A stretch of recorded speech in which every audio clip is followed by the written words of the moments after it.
วงพุ่งพวงรู้หรือเปล่าที่เดียวขาไทยไม่เมื่อเดือนเก้าแต่ช่วงสกาดกลับมาทำไมคงจะโดนเขาทิ้งไปในเก้าเดินหน้าเศร้าอับอายนึกว่าเป็นคุณนายไปแล้วน้องแก้วฉันจำได้ไหมเป็นคุณนายกี่วันแต่หน้าสงสาร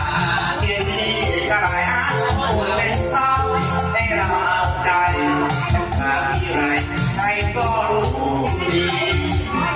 ไปหากันหน้าดีกว่าสวยหาคนร่ำรวยก็อาจจะมีที่นี้ไม่มีความหมายเงินอยู่ไปจะเป็นของฟรีขอบใจสุดซึ้งที่คิดถึงดีขอให้โชคดีโชคดีแล้วพี่ไม่ว่า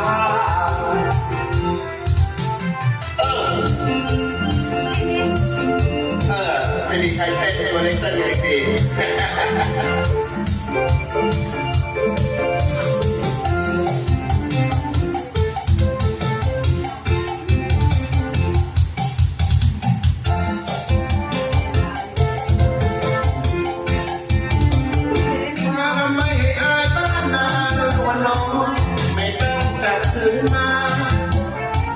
วันจะไปไม่ลา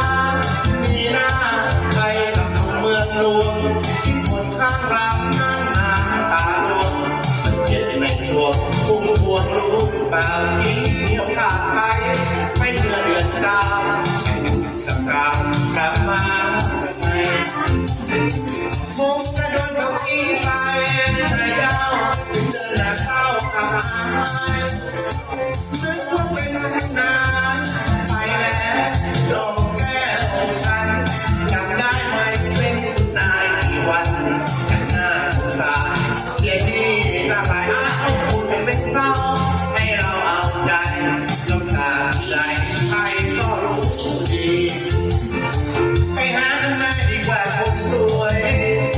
แม้คนร่ำรวยก็อาจจะมีที่นี้ไม่มีความหมายเกินอยู่ไปก็เป็นน้องที่ขอบใจสุดซึ้งที่คิดถึงพี่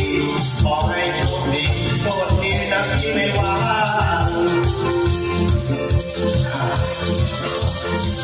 ทีมงานนะตุ้ยสุดเทพคนน้องแพงอ๋อสุดเทพเทพคนน้องแพง